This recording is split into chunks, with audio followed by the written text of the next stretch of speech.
Yes, definitely.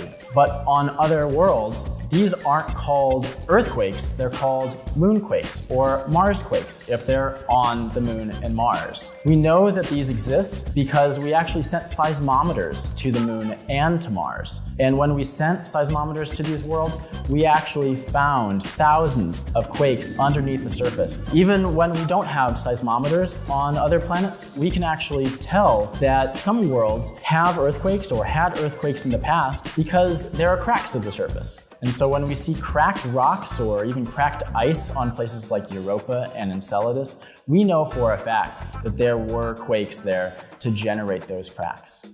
Quakes of all sizes are really interesting, and they can tell us a lot about the inside of a planet. Bigger earthquakes, bigger Marsquakes, and bigger moonquakes can tell us about really deep processes and features on these planets. Now, recently, we've discovered that the moon also has a small liquid core surrounding its solid core, and we've also discovered, thanks to NASA InSight, that the Mars core is actually larger than we initially thought, which means it's actually less dense, which is a really interesting science puzzle. So understanding the interior of other worlds will help us understand how our own world, the Earth, evolved. So are there earthquakes on other planets?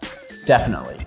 Moonquakes, Marsquakes, and possibly one day we'll be able to send seismometers elsewhere to record Europa quakes and Enceladus quakes and beyond.